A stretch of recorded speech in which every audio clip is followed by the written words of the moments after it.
चुका है 25 मार्च बृहस्पतिवार का दिन यानी गुरुवार का दिन और देश दुनिया से आ रही है बहुत ही बड़ी खबरें। एक एक खबर आप सभी लोगों के लिए बहुत ही ज्यादा महत्वपूर्ण है, तो आप इस वीडियो को शुरू से लेकर आखिरी तक जरूर देखेगा, नहीं तो हो सकता है आप लोगों को बाद में पछतावा हो। तो चलिए बात करते हैं, शुरुआत करते हैं सबसे पहली और सबसे बड़ी खबर के बारे में।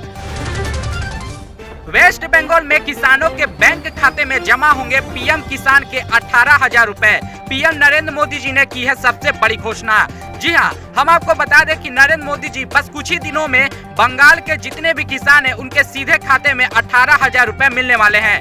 दरअसल हम आपको बता दें ये वही 18,000 रुपए हैं जो ममता बनर्जी ने पिछले 3 सालों में जो किसान को मिलने वाली थी उसे नहीं मिलने दी, क्योंकि नरेंद्र मोदी जी का कोई भी योजना पश्चिम बंगाल में लागू नहीं होना देना चाहती है, ऐसा कहना है नरेंद्र मोदी जी का। जो अब यहाँ पर बीजेपी की सरकार बनेगी तो सीधे इस सभी लोगों के किसानों में 18,000 रुपए मिलेंगे जो पिछले 3 सालों में नरेंद्र मोदी जी की तरफ से दिए गए थे। और हम आपको बता दें सालाना 6,000 रुपए हर एक किसान को मिलेगी जो बाकी के राज्यों में मिलती है, लेकिन पश्चिम बंगाल के किसान लोगों को ममता बनर्जी नहीं मिलने देना चाह रही थी। लेकिन अब जो है जैसे ही ममता बनर्जी की सरकार खत्म होगी और हमारी सरकार आएगी, इसके साथ ही लोक कल्याण शुरू हो जाएगा। और हम आपको बता दें नई नई योजना जितनी भी शुरुआत पश्चिम बंगाल के लोगों के लिए की गई थी वो सारी चीजें ममता बनर्जी ने बंद करके रख दी थी। लेकिन अब जो है धीरे धीरे सभी योजनाओं पे हम शुरुआत करने लगेंगे और साथ ही जैसे ही हमारे बीजेपी की सरकार बनती है उसके बाद से सारी चीजें खुल जाएगी और सभी चीजें अच्छी होने लगेंगी।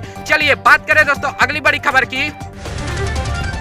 1 अप्रैल से मोदी सरकार 12 घंटे कराएगी नौकरी। जी हाँ, घटाएगी वेतन लेकिन बढ़ाएगी पीएफ के बदले पैसे। हाँ, हम आपको बता दें कि ऐसी खबर आ रही है कि 1 अप्रैल से सरकारी कर्मचारियों के लिए कुछ एक नियम बदल दिए गए हैं। हम आपको बता दें अगर आप भी एक सरकारी कर्मचारी हैं तो आपके लिए भी ये नियम 1 अप्रैल से लागू होने जा रहा है, जहां पर सभी लोग जो 8 घंटे काम करते थे अब उनको 12 घंटे काम करने पड़ेंगे। लेकिन इसमें वेतन घटेंगे लेकिन उनके पीएफ के पैसे बढ़ जाएंगे, यानी कि रिटायरमेंट का यहाँ पर पूरा ध्यान नरेंद्र मोदी जी की तरफ से रखा गया है। लेकिन इस नियम में यह भी लागू किया गया है कि जो लोग 12 घंटे काम करेंगे उनको हर 5 घंटे के बाद आधे घंटे का ब्रेक दिया जाएगा और जो लोग 12 घंटे काम कर लेंगे उसके बाद से अगर आधे घंटे और अतिरिक्त काम करेंगे तो उनको ओवर टाइम में जोड़ दिया जाएगा। तो इस तरह का नियम 1 अप्रैल से सभी सरकारी कर्मचारियों के ऊपर लागू हो रहा है। चलिए बात करें दोस्तों अगली बड़ी खबर की।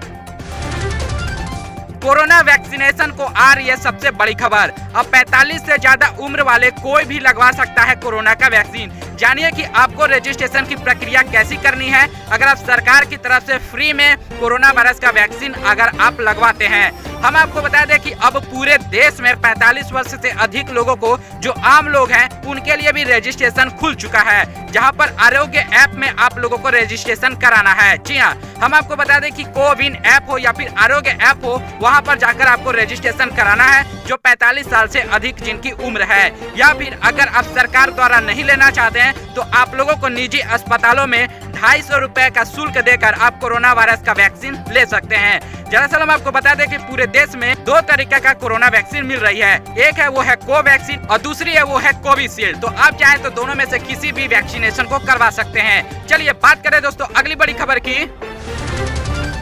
केंद्र सरकार ने बुढ़ापे में दे रही है हर महीने कमाई करने का मौका। जाने आप भी इसका फायदा कैसे ले सकते हैं। दरअसल हम आपको बता दें कि केंद्र सरकार ने अब बुढ़ापे को देखते हुए एक ऐसी योजना के तहत पूरे देश में लागू करने जा रही है, जिसके कारण आप पेंशन योजना भी का लाभ उठा सकते हैं। जो लोग बुढ़ापे के दौर से गुजर रहे हैं उनके लिए रोजगार भी मोदी सरकार उपलब्ध करा रही है और इसकी शुरुआत वृद्धा आश्रम से की गई है। और जैसे ये कार्यक्रम पूरा होता है और सारी चीजें अच्छी होती है तो पूरे देश में इसे लागू किया जाएगा। इसी के कारण नरेंद्र मोदी जी ने बुढ़ापे को अच्छा और बेहतर बनाने के लिए अटल पेंशन योजना की शुरुआत बहुत समय पहले से ही की है। लेकिन हम आपको बता दें इसी पेंशन योजना के तहत कुछ एक बदलाव किए गए हैं। अगर जिनकी उम्र अभी भी 18 साल से लेकर 40 साल के बीच में है और बुढ़ापे में हर महीने पैसे कमाना चाहते हैं तो उनके लिए सरकार की इस योजना का लाभ जरूर उठाना चाहिए। इस योजना का नाम अटल पेंशन योजना है, जहाँ पर अटल जी की सरकार के समय से ही चलती आ रही है। चलिए बात करें दोस्तों अगली बड़ी खबर की। अगली बड़ी खबर आ रही है एटीएम की तरफ से। जी हाँ, अगर आप भी एटीएम से पैसे निकालते हैं, ट्रांजैक्शन निकालते हैं, चाहे वो किसी भी बैंक का हो, प्राइवेट हो या फिर सरकारी हो, तो आप लोगों के लिए कुछ एक नियम बदल गए हैं। दरअसल हम आपको बता दें कि अगर आप एटीएम से पैसे निकालने के लिए जा रहे हैं, अगर आपके खाते में उचित बैलेंस नहीं है, मान लेते हैं आपके उदाहरण के तौर पर आपके खाते में 3000 रुपए हैं और अगर आप एटीएम से 3500 रुपए निकालेंगे तो ट्रांजैक्शन वहां पर फेल हो जाएगा और ट्रांजैक्शन जैसे ही फेल होगा तो आप लोगों को बैंक की तरफ से जुर्माना लगाया जाएगा। यह जुर्माना सभी बैंकों के लिए अलग अलग है। यह जुर्माना 20 रुपए से लेकर 25 रुपए तक है। कोई बैंक आप लोगों को 20 रुपए ट्रांजैक्ट करेगा तो कोई बैंक आप लोगों को 25 रुपए तक का जुर्माना लगेगा। अगर आपका SBI में खाता है और अगर आपका ट्रांजैक्शन फेल होता है तो SBI आप लोगों से 20 रुपए का ट्रांजैक्शन लगेगा। वहीं अगर HDFC की बात करें तो आप लोगों को 25 रुपए का भुगतान कराना पड़ेगा। वहीं कोटक महिंद्रा की बात करें या फिर एक्सिस बैंक की तो वहां पर 25 रुपए का चार्ज वसूला जाएगा। तो कुल मिलाकर अगर देखा जाए तो सरकारी बैंक वाले 20 रुपए और प्राइवेट बैंक वाले आप लोगों से अधिकतर 25 रुपए का पेनल्टी लेंगे। चलिए बात करें दोस्तों अगली बड़ी खबर की।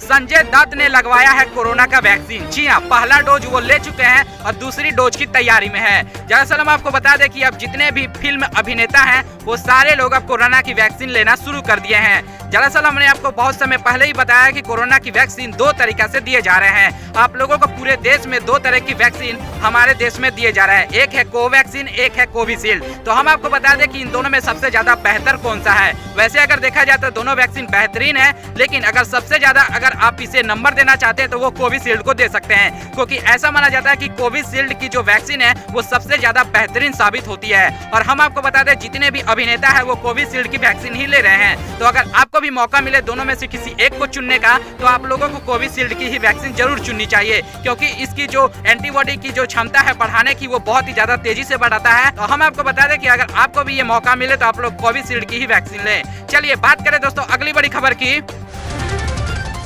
अगली बड़ी खबर आ रही है आंगनवाड़ी की तरफ से। जी हाँ, हम आपको बता दें सहायक शिक्षकों के बाद अब आंगनवाड़ी की वैकेंसी निकल चुकी है। अगर आप भी आंगनवाड़ी केंद्र में अप्लाई करना चाहते हैं, आवेदन करना चाहते हैं, जो सिर्फ और सिर्फ महिलाओं के लिए होता है, तो सभी महिलाएं आंगनवाड़ी के केंद्र में यहाँ पर आवेदन कर सकते हैं। हम आपको बता दें कि यहाँ पर आने वाले 45 दिनों के भीतर ही सभी लोगों को यहाँ पर नौकरी दिए जा रहे हैं। आप भी अगर एक महिला है तो आंगनवाड़ी में अप्लाई आवेदन करना चाहते हैं तो कर सकते हैं। हम आपको बता दें कि आवेदन करने की आखिरी तारीख 21 दिनों की आखिरी है और साथ ही हम आपको बता दें इसकी सीमा 21 साल से लेकर 45 वर्ष के बीच के जितने भी महिला हैं वो इसे आवेदन कर सकते हैं। इसमें किस तरह से सिलेक्शन होगा, तो सिलेक्शन की प्रक्रिया यानी चयन की प्रक्रिया जिनके 10th में या फिर 12th में जिनके मार्कशीट है उन्हीं के मेरिट के अनुसार से यहाँ पर चयन किया जाएगा, उनका सिलेक्शन किया जाएगा। चलिए बात करें दोस्तों अगली बड़ी खबर की।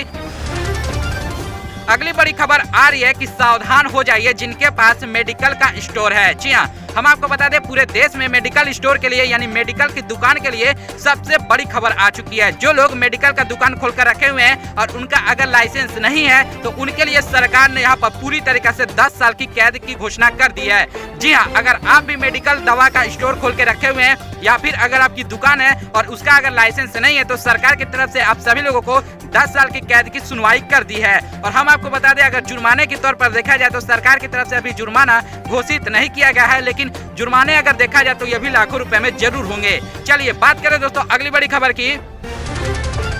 अगली बड़ी खबर आ रही है उत्तर प्रदेश से। जी हाँ, पूरे उत्तर प्रदेश में सीएम योगी आदित्यनाथ ने एक सबसे बड़ी घोषणा करते हुए कहा है कि हमारे पूरे राज्य में, पूरे उत्तर प्रदेश में सीएम योगी का कहना यह है कि 30,000 से अधिक शराब की दुकानें नहीं होगी। यानी कि अगर इसकी गणना की जाए तो 30,000 से जो अधिक यहाँ पर शराब की दुकानें मिलेंगी उसे पूरी तरीके से सील कर दिया जाएगा, बंद कर दिया जाएगा। सवाल ये उठता है कि कौन सी शराब की दुकानों को यहाँ पर बंद किया जाएगा। तो हम आपको बता दें कि जो पुराने दुकानें हैं वही प्रचलित रहेंगे चलन की प्रक्रिया में, लेकिन बाकी की दुकानों को बंद कर दिया जाएगा। सीएम योगी का कहना है कि अब नए जितने भी शराब की दुकानें हैं अब उसे नहीं खोलने दिया जाएगा। तो कोई भी लोग अब शराब की दुकानें नहीं खोल सकते हैं, क्योंकि 30,000 की अलंकन जैसे ही पार होगा तो पूरी शराब की दुकानें बंद हो जाएगी, क्योंकि कुछ समय पहले दिल्ली की सरकार ने भी यही घोषणा की थी। चलिए बात करें दोस्तों अगली बड़ी खबर की। अगली बड़ी खबर आ रही है पश्चिम बंगाल को इलेक्शन को लेकर। जी हाँ, नरेंद्र मोदी जी ने अपने भाषण में सबसे बड़ी बात कह दी है। 2 मई को दीदी गई। जी हाँ, यह है कहना नरेंद्र मोदी जी का, क्योंकि 2 मई को चुनाव का परिणाम आ जाएगा और इसीलिए नरेंद्र मोदी जी का कहना है कि 2 मई और दीदी गई, क्योंकि नरेंद्र मोदी जी का ये पूरा बन चुका है कि इस बार बीजेपी की ही सरकार पश्चिम बंगाल में बनने वाली है। आप इसके बारे में क्या सोचते हैं जरूर नीचे हमें कमेंट में कमेंट करके बताएं। हम आपको बता दें कि सुपर बुधवार पर पीएम मोदी का अटैक हुआ है। भाईपो विंडो से लेकर दुआरे दुआरे का जिक्र किया है नरेंद्र मोदी जी ने। दरअसल नरेंद्र मोदी जी का कहना है कि पश्चिम बंगाल में हमने जितने भी प्रधानमंत्री की तरफ से जितनी भी योजनाएं लाई, उसमें से कोई भी योजनाएं ममता जी ने नहीं चलाने दी हमें पूरे पश्चिम बंगाल में। लेकिन इस बार अब ममता बनर्जी का कोई भी बात नहीं चलेगी, कोई भी चीजें नहीं चलेगी, क्योंकि अब जो सरकार बनने वाली है वो बीजेपी की बनने वाली है। और जैसे ही बीजेपी की सरकार बनेगी तो पूरी तरीका से जो छवि है वो पूरी तरीका से बदल जाएगी पश्चिम बंगाल की। चलिए बात करें दोस्तों अगली बड़ी खबर की। महाराष्ट्र में कोरोना की दूसरी लहर आ चुकी है। डॉक्टर बोल रहे हैं कि वायरस कम जानलेवा है लेकिन तेजी से ये फैल रहा है। ये बहुत ही ज्यादा फिक्र की बात है, क्योंकि अगर डॉक्टर्स अगर इस तरह की बातें कहें, क्योंकि अभी अभी लॉकडाउन का माहौल खत्म हुआ था और कुछ जगहों पे लॉकडाउन की प्रक्रिया फिर से शुरू हो चुकी है। और खासकर महाराष्ट्र की बात करें तो महाराष्ट्र के कई जिलों में यहाँ पर लॉकडाउन कर दी गई है। लेकिन डॉक्टरों का कहना है और शोध के जरिए से ये पता चला है कि इस बार का जितने भी कोरोना वायरस की जो संक्रमण देखे जा रहे हैं लोगों में, वो उतनी ज्यादा घातक नहीं है, लेकिन ये बहुत ही ज्यादा तेजी से फैल रहा है, जो लोगों पर नियंत्रण करने में बहुत ही ज्यादा मुश्किल साबित हो सकती है। इसीलिए महाराष्ट्र सरकार का भी कहना है और पूरे राज्य की सरकार को ये कहना है कि अगर आपको जो जरूरत पड़े तभी आप घर से बाहर निकलें, अदरवाइज आप घर से बाहर ना निकलें, क्योंकि ये संक्रमण तो उतनी ज्यादा खतरनाक नहीं है, लेकिन ये बहुत ही ज्यादा तेजी से फैल सकता है। सभी लोगों में अलग अलग ये संक्रमण देखा जा सकता है कि वो कितनी ज्यादा तेजी से फैल रहा है। बात करें दोस्तों अगली बड़ी खबर की। अगली बड़ी खबर आ रही है गैस सिलेंडर को लेकर। जी हाँ, हम आपको बता दें कि अगर आप भी गैस सिलेंडर का इस्तेमाल करते हैं तो शायद आप लोगों को इसकी जानकारी न हो, लेकिन हम आपको बता दें कि एक ऐसी सूचना आ रही है जो भारत सरकार ने सभी लोगों को ये आगाह किया है कि आप लोग जागरूकता को जरूर रखें। और जागरूकता अगर सरकार की तरफ से जो दी जाती है लोगों तक नहीं पहुंचती है तो वो कहीं ना कहीं बहुत ही ज्यादा बाद में पछताते हैं। तो हम आपको बता दें कि अगर आपके भी घर में गैस सिलेंडर आ रही है तो सबसे पहले आप लोगों को तो यह जानकारी मिल ही चुका है कि गैस सिलेंडर का भाव आने वाले 1 अप्रैल में और भी महंगा होने वाला है। और हम आपको बता दें कि महंगाई के इस दौर में सरकार ने बहुत सारे नियम भी लागू कर रहे हैं। अब जो है पाइपलाइन के जरिए सभी लोगों के घर घर में गैस सिलेंडर के बजाय पाइपलाइन के द्वारा गैस प्रोवाइड की जा रही है, और इसके लिए सरकार ने कुछ एक राज्यों में शुरू भी कर दिया है। और हम आपको बता दें कि अगर आपके घर में गैस सिलेंडर आता है, चाहे वो उज्जवल योजना के तहत है, तो हम आपको बता दें गैस सिलेंडर किसी कारणवश लीक होता है, उसकी पूरी जो क्लेम है आप कंपनी के ऊपर कर सकते हैं। आप किस कंपनी का गैस सिलेंडर लेते हैं, चाहे वो HP का हो, इंडियन का हो या फिर किसी भी कंपनी का हो,